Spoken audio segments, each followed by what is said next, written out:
ابو موسیٰ فرماتے ہیں کہ قال کنت مع النبی، یہ حدیث بخاری کی روایت نمبر 3693 ہے کہ کنت مع النبی فی حائط من حیطان المدینہ، کہتے ہیں کہ میں مدینہ کے باغوں میں سے ایک باغ میں تھا حضور اکرم صلی اللہ علیہ وسلم کے ساتھ، اور فجاء رجل، تو باغ اس حائط اس باغ کو کہتے ہیں جسے گرد چار دیواری ہوتی ہے اور دروازہ لگا ہوتا ہے، بند ہوتا ہے۔ فجاء رجل، ایک بندہ آیا، فاستفتح، دروازہ کھٹکھٹایا، کھولنے کے لیے کہا۔ آپ صلی اللہ علیہ وسلم تو بیٹھے ہوئے تھے، یہ ابو موسیٰ حضرات ساتھ بیٹھے تھے، دروازہ کھٹکھٹایا کسی نے باغ کا کہ کھولیے، تو فقال النبی، رسول اللہ صلی اللہ علیہ وسلم نے فرمایا افتح لہ وبشرہ بالجنہ، آپ نے کہا جس نے دروازہ کھٹکھٹایا ہے کھول دو اس کے لیے اور اس کو جنت کی بشارت دے دو کہ تم جنتی ہو، نبی کہہ رہے ہیں کہ تم جنتی ہو۔ ففتحت لہ، کہا کہ ہم گئے جا کے کھولا کہ کون خوش نصیب ہے اس دروازے پر، جس کو حضور نے کہا دروازہ کھولو اور جنت کی بشارت دو، تو ہم نے کھولا تو فَإِذَا ابو بکر، کہتے ہم نے کھولا تو ابو بکر کھڑے تھے سامنے، ہم نے ان کو جنت کی بشارت دی۔ فبشرتہ بما قال النبی صلی اللہ علیہ وسلم، تو میں نے کہا کہ جی دروازہ کھول دیا آپ کے لیے اور حضور فرما رہے ہیں کہ آپ جنتی ہیں، آپ کو جنت کی بشارت۔ فحمد اللہ، کا انہوں نے کہا کہ الحمدللہ، فحمد اللہ، الحمدللہ، اللہ کی تعریف کی۔ ثم جاء رجل، کہتے ہیں پھر دروازے پہ نوک ہوئی، کوئی اور بندہ آیا، تو فاستفتح، دروازہ کھولنے کے لیے کہا انہوں نے۔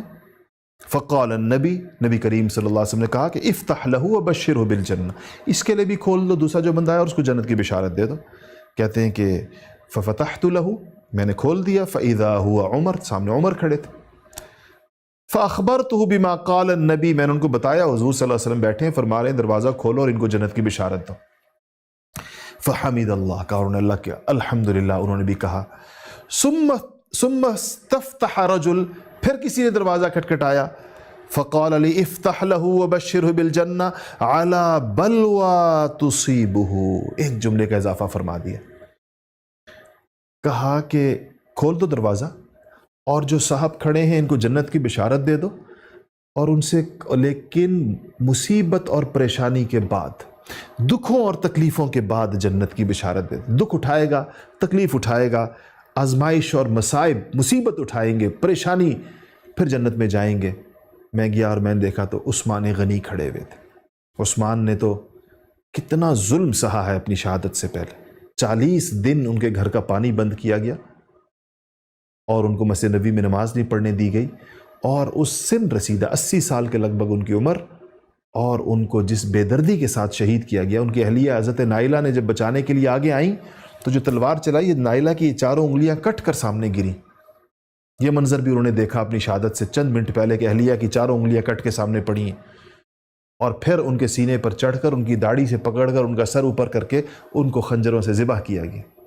تو یہ اس کی طرف حضور نے اشارہ فرمایا کہ اب یہ جو تیسرے صاحب آ رہے ہیں ان کو بھی کہو، کیا الفاظ کیسے ہیں؟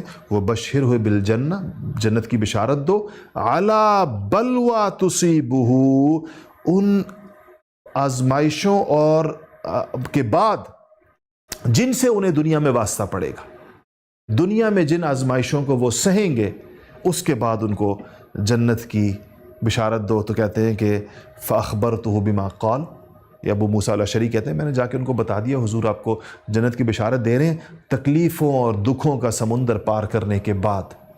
تو کہا، انہوں نے کیا کہا؟